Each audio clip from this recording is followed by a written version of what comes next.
How's everyone doing? Today I have a Blu-ray and DVD update with 5 pickups. And if you've seen any of these movies or TV show, definitely let me know what you think of them and let me know which one of these is your favorite as well. Leave me those comments down below. There are some in here that I haven't seen, actually all of them except for one. I didn't realize that until just now. The first two are review copies sent to me from Warner Brothers. I'm really excited for this one. I've heard good things. I haven't heard a lot. I've only really heard a couple things, but the two main reviews I've seen for it have been pretty glowing. And it's a snowy setting horror movie. From what I gather, it's about a werewolf. I mean, you see the little shape right there of the werewolf in the front cover in the red. And this is directed by Jim Cummings and also stars him in the main role right here as the Marshal. It's the Wolf of Snow Hollow. Just from the title, I'm interested. Werewolf movie in a snowy setting. It says bodies are discovered after each full moon in a small mountain town. And I guess the Marshal has to, he's raising his teenage daughter and caring for his ailing father. And he has to remind himself there's no such thing as werewolves. Or are there? Let me know what your favorite werewolf movie is outside of, American Werewolf in London and then Dog Soldiers. I feel like that's always like number 1 and 2 for everyone. I actually really like an American Werewolf in Paris. I know a lot of people hate that movie, but I love it. Julie Delphi especially. Late Faces was a really good recent one too. And then Howl, which is a British werewolf movie. And I remember seeing people pick that up at the Dollar Tree. I was like, what? I picked that up a few years ago, but I think it was still, when I got it from Amazon, I think it was like, I don't know, $10 or less.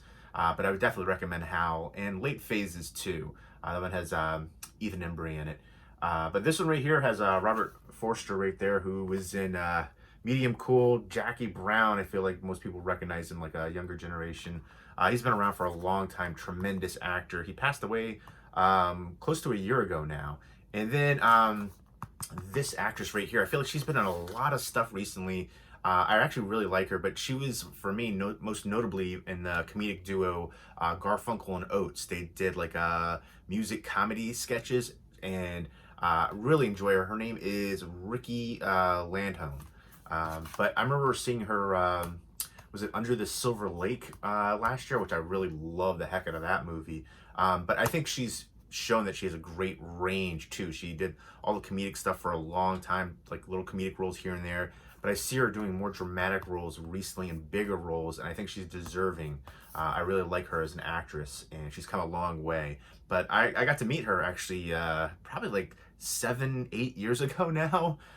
She performed at, both of them performed Garfunkel and Oates at my local comedy club, the Stress Factory Comedy Club, New Brunswick, New Jersey. Check it out if you're in the area. Jim Brewer's playing tonight, by the way. He plays all the time over here because he lives in Jersey. There's a bunch of people that live in Jersey. Chris Rock, I got to see him a couple times there too. John Leguizamo. But actually, her partner in here in the Garfunkel and Oates, she actually lived like a couple towns away, or grew up a couple towns away rather. So when she came back, she got to see family too and perform. But this one right here, again, it's a snowy setting horror movie. Apparently a werewolf movie too. There's no, like, I've never saw any shots of the werewolf, but they have the outline right here, and they talk about werewolves in the back, so I'm assuming that's the case and not something different, but who knows? Maybe that's just, kind of trick you into that, but I'm hoping it'll be a werewolf movie. But definitely excited for this one. I'm probably gonna watch this tonight. Next up is Tenet. I got the Blu-ray, and I'm cool with that. I would like the 4K. If it's good, I will probably upgrade to the 4K, but this was a review copy, so I can't be unhappy about that, to get the opportunity to review it. And it looks like it's going to be visually stunning, very stylistic from Christopher Nolan. Let me know what your favorite Christopher Nolan movie is. For me, hands down, Prestige, and Memento is like a close second. And I feel like a lot of people, those wouldn't be like the top choices for them. Everybody, raves about his, Dark Knight trilogy, essentially. And I like those movies, don't get me wrong, but for me, Prestige, hands down. Memento too. Memento was one of those like life-changing movies for me, like Donnie Darko, certain movies like that. I just thought it was incredible, mind-blowing, and he's continued, especially the visual style, very, again, stylistic director, auteur, with all his different movies. But yeah, this one to me, it looked like another one, like it's going to be super, visually stunning, aesthetically appealing, groundbreaking effects. So I'm excited for it, and it stars the lead actor right here is John David Washington, who's Denzel Washington's son, who I think is a really good actor. He was in Black Klansman. He's been in a bunch of stuff, but I really like him as an actor. Very talented, and I definitely think he should have actually gotten nominated for Black Klansman. I was actually surprised that other nominations for that movie, but not him. But yeah, so basically he's armed with one word, Tenet. And he's fighting for the survival of the entire world. And, there's espionage and shootouts and action sequences and events that are unfolding beyond real time. So, yeah, it's really kind of, you see like a scene and it plays backwards. They show that a lot in the trailers and scenes and clips that I've seen. This also co-stars Robert Pattinson, who I think is an incredible actor, and people are kind of just thinking about his Twilight movies. He, to me, is super underrated as an actor. People were bashing him big time when he was cast for Batman, Bruce Wayne, which I think he'll be incredible in that role. People said the same thing about Ben Affleck. I remember doing a video about the backlash about Ben Affleck, and I thought he was great. Especially as Bruce Wayne and Batman. I wish he would have continued the role. But Robert Pattinson, check him out in High Life, The Rover, Good Times. There's a few other ones that I think he really showed his acting chops. I really like The Rover. I think is super underrated with Guy Pearce in it too. But so yeah, I think he's an incredible actor, and I'm excited to see what he brings to the role of Bruce Wayne and Batman. Let me know if you're a fan of Robert Pattinson. Again, you can't just, pigeonhole them for one role that they did, I don't know, like 15 years ago. It's the same thing with, Harry Potter. Daniel Radcliffe is an amazing actor. He's been in a ton of different roles, and he's done some horror as well, which I definitely appreciate. Guns Akimbo was one of my favorite movies of the year so far. That movie's gotten a lot of hate, which actually kind of surprises me. I think it's a great New Zealand modern cult classic, but he's done Imperium, where he plays a undercover neo-Nazi. He's done Horns. He's done so many great roles. It's the same kind of thing. He's not just Harry Potter. Very talented actor, as is Robert Pattinson, as is John David Washington. I always forget the first part because I know it's a two-name thing, and I think he's a great actor. And he's not, I feel like that's a good thing too. Like, he didn't just come out, people aren't just referring to him as Denzel Washington's kid, because he's definitely a very talented actor, and I don't think he got these parts because of nepotism or anything like that, giving him a shoe-in because of that, the relationship there. But I think he's very talented, should have gotten nominated for Black Klansman. And this one I'm super excited to see as well. Yeah, for the director of the Dark Knight trilogy, Inception, Dunkirk. What about Memento? What about The Prestige? What about those? Like, Memento to me is like one of those modern, groundbreaking films. Just all-time classic. I get so are these other ones. But Memento, come on, where's the love for that? Inception, of course, too. Interstellar, tremendous. Again, let me know your favorites from Christopher Nolan. And that is, again, let me know if you've seen this one. I feel like this is one of those ones that people were so looking forward to in the theaters, and then I feel like I don't know if it was just a limited, or if it just didn't get any, or I know there's a whole things were pushed back with this.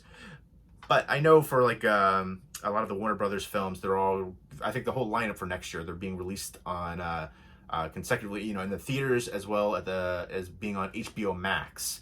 So I know a lot of people are unhappy about that, but I've been talking about that for years. I think that's just going to be the future. Movie theaters are going to be going out of business. I don't think it was because of this year, 2020. I do think it was the nail in the coffin a bit, though. But movie theaters have been kind of dying out and in desperation mode for years now. Again, they're trying to do the alcohol, which I think is a terrible idea. People talk and act stupid in the movies already. Add alcohol to it, just fueling the fire. And then, the dining experience too. I don't want to hear people chewing and, food everywhere while I'm trying to pay attention to the movie, especially, movie prices can be expensive if you go see IMAX or something like that. And then, if you get food, drinks, and steak, it could be $50 right there at least. And I don't know, for me, if I'm gonna pay that and watch a new movie, I want to focus on the movie. I don't want to get drunk. I don't want to, be chewing loudly. I don't want to hear other people chewing loudly. I don't want to, hear people getting loud and rowdy and drunk. So again, I think that's one of the things that ruined the movie theaters were people, talking, having their cell phones going off. Put it on silent. You're not that important. You're not unless you're a doctor on call. And again, people bring their kids into, R-rated movies. If it's like, a Disney movie or something like that, it's kind of expected. You can't get mad at that. The kids crying, little babies and stuff like that, running around. Like, I remember seeing Frozen in the movie theater. I hated that experience because all the kids were singing it, running in the aisles and stuff. But it's to be expected. But if you're bringing your kid into in an R-rated movie, you're bringing in your little baby crying into Annabelle. Get out. If you can't get a babysitter, don't ruin the experience for everybody else. I think it's expected for kids movies like that. But for like R-rated movies, don't ruin that experience for everybody else. That's my opinion. But again, I think the reason that movie theaters have been going out is because people are terrible, and also a lot of people have better home video setups now too. The picture quality, audio quality, surround sound, all that, almost akin to theater. So that's just part of it. And I've been saying this for a decade now, that movie theaters are going to be disappearing, and it's going to be kind of going the way of drive-in movie theaters, which actually has a bit of a resurgence right now because of everything going on in the world. And I think it's, most movies are going to come out like on demand. You pay the $20, or I guess in Mulan's case, $30, which, if you wait, you can see it for free now on Disney Plus. You have to have the subscription still, but it's just going to be the way, of the world. When movies come out, you're going to pay that on-demand fee. And I feel like, they did that this year, and I think it kind of worked. So, there you go. I know a lot of people are upset about it. I get it, but the movie theater experience to me hasn't been the same in like 15 years at least. So, I don't know. I used to love to go to see the theaters, and I feel like for certain movies, absolutely the theater experience is important, but people have kind of ruined that. So it's just not quite the same. End rant. I'm sorry. Next up is The Godfather, Coda, The Death of Michael Corleone. This is kind of a new take on this. It's newly restored and re-edited by Francis Ford Coppola. And Coda is, term for the conclusion, essentially. And it's the 30th anniversary of Part 3.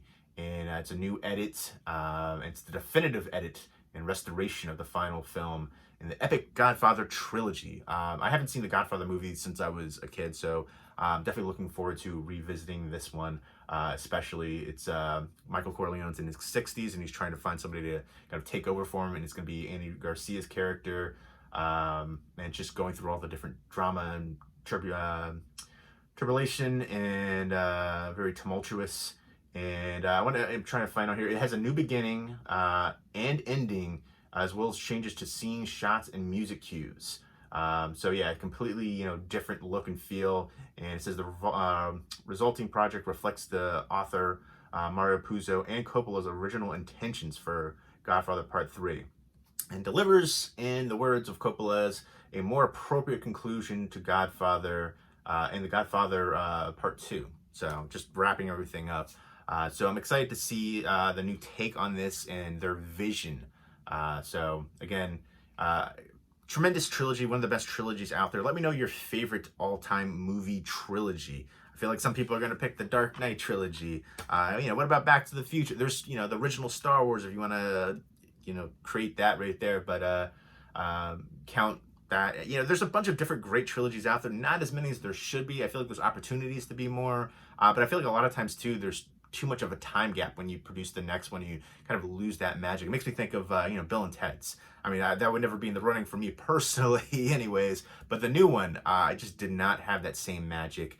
The novelty, just the nostalgia factor, it was it just wasn't there. I just thought it was cringy and awkward to sit through, and I know a lot of people love it. I feel like I'm in the minority in that one. I've heard mostly praise for that, but I don't know, I just that was a battle of attrition to sit through the new one.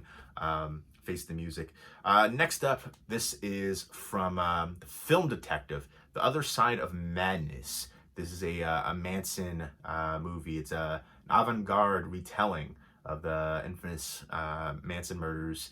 And this is from 1971, so nearly 50 years, which is mind-blowing. It's one of the first Helter Skelter recreations, and it was filmed so close at the time of the events that Manson and his followers had yet to be sentenced for the crimes, which is crazy. To me, this seems like it's going to be super exploitive. They use some of the real footage of Spawn Ranch, real life footage, and then music performed by Manson. And to me, that's one of those things where, like, I don't want, his camp, his estate to get any royalties or money or anything like that. I don't know how that all works. I'm assuming hopefully still going to any money's hopefully going to the victims' families, but I don't know. I just don't understand the appeal and obsession of like serial killers and stuff like that. I see it for a lot of like girls. I feel like maybe guys not quite as much for whatever reason, but I see girls like writing letters to serial killers, and then like buying like memorabilia, like letters that they wrote and stuff like that. And I just blows my friggin' mind, because like if you had an opportunity to meet these people, they're gonna kill you. There's no romanticizing that. I don't understand it. I can't grasp it. I think those people who are obsessed to that degree are unstable. I love horror movies, but I don't like real life stuff. Like I don't understand that at all. And again, these people, there's nothing to be romanticized about them. There's nothing that's ever learned from all of the serial killers. They're crazy. That's the end of the case. There's no redemption. There's no, I don't know. So it blows my mind. But yeah, this is has a musical CD with songs written and performed by Manson. So yeah, again, 1971, shot in black and white. And I'll go ahead and show you. Here is the CD. And then it's a really nice release, though. I'm going to get a fair chance, a nice booklet. Film Detective has put out some really good releases overall that I've checked out, and some ones that I feel like would have probably never got this kind of treatment with the restoration and release overall, the packaging and, booklets and special features. And so, yeah, again, it's not I feel like we've seen so many different Manson type films recently, even like with Once Upon a Time in Hollywood, which, that was more about the ending of it and, well, throughout, but more so the climax, but which I love that one, the Tarantino film. Even though I love that one, it might be my least favorite Tarantino movie. Let me know what your least favorite Tarantino movie, pointing at this only because of the Manson connection for Once Upon a Time in Hollywood. But yeah, Manson, there you go, the other side of madness. Am I the only one that I feel like so many people are like fascinated with it? And I don't understand the fascination. I feel like there's nothing really that's ever learned that comes out of it that we can, I don't know, at least in my opinion, I feel like get rid of it, get rid of these people that are like that, and I feel like there's no redeeming them, there's no rehabilitation, there's nothing that can really be truly learned and changed for, societal issues or people that have these kind of issues. I don't know. I definitely don't understand people writing them letters and trying to marry them and collecting their memorabilia. I know it's a huge, big thing, and there's museums and stuff.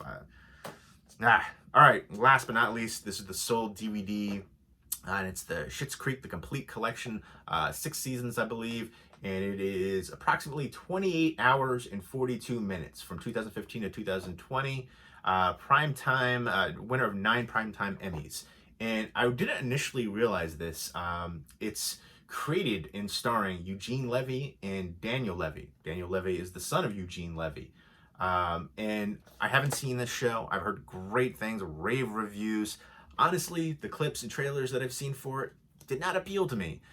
It just, I don't know. But I'm going to give it a fair chance. I feel like the majority of the stuff has been, I guess, the son. And then right there on the front cover, like initially, like I see him more looking like that, but right there on the front, you can definitely see the resemblance. But yeah, the clips that I've seen or the shots and, the memes and stuff have all been this guy. It just seems a little over the top.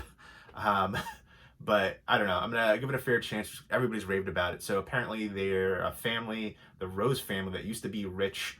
And it's a reversal of fortune story. So they apparently bought this town, Schitt's Creek, as a joke.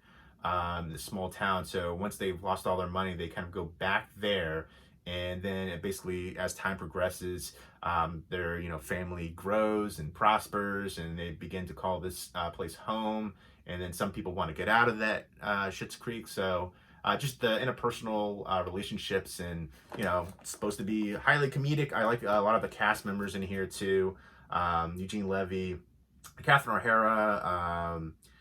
There's a few other recognizable people in here. I'm trying to find. Oh, Sarah Levy is in here too. So a lot of the Levies. But yeah, there's a few other recognizable people. Chris Elliott. Yeah, and there's obviously some cameos throughout the episodes too, from what I remember seeing. Different comedic actors. So looking forward to checking this one out. Again, I've heard just rave reviews. Let me know if you've seen it. Again, let me know if you've seen any of these and what you think of them, and let me know which is your favorite. Just 5 pickups, but I feel like when you get 5 pickups, that's the thing. I'm always going through my collection because it adds up. Even during this time for, when warehouses were shut down, I was still it was, at a lower production level, but I was still getting things in. And now I feel like the past couple months, it's been crazy how much stuff I've been getting in. Just movies I feel like are finally picking back up now a bit, production, and I've been also getting more movies off of my Amazon wish list recently too. But it's a constant ebb and flow for me as a physical media collector. Like, you see the 2 bookcases right here. I've got 9 total tall and wide IKEA Billy bookcases. They're like 6.5 feet tall, and then I've got 2 smaller bookcases too, which are Atlantic drawbridge ones. And I still have piles all over the floor.